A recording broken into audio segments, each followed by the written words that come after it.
Ja, ik heb inderdaad een liefde van mijn leven. Ik heb inmiddels ook al 2 kinderen. Dus het is mijn eerste liefde. Was gelijk raak.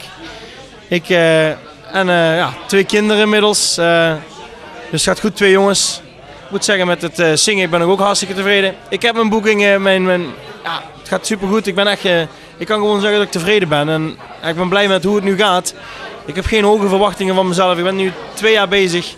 Ik ben nu met deze eerste single. Ja, het is gewoon, het gaat voor mij heel erg, voor mijn gevoel, goed. Het gaat echt goed. Ik ben begonnen met een repertoire. Op een gegeven moment ga je zingen en dan ga je zeggen van, nou, ik ga het serieus doen. We gaan een repertoireetje zoeken.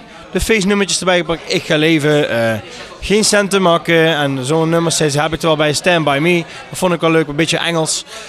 En ja, op een gegeven moment kom je ook andere artiesten tegen. En als jij ook veel nummers zingt van wat bijvoorbeeld John de Bever. Hè, daar kun je nummers van zingen. En dan heb je ook vaak andere artiesten bij. En die zingen dan ook dat nummer. En dan is het ook wel weer vervelend. Ja, dat je dan toch moet uitkijken en iedere keer een aanpassing moet maken op je eigen repertoire. En als je eigen nummers hebt, ja, dan is het iets van jezelf. En je moet ook op een gegeven moment, vind ik, een keer zoeken van waar het... ja, wat kan ik nu wel en niet? Het is allemaal een beetje een ruwe test. Deze is rustig. De volgende wordt gegarandeerd iets vlugger.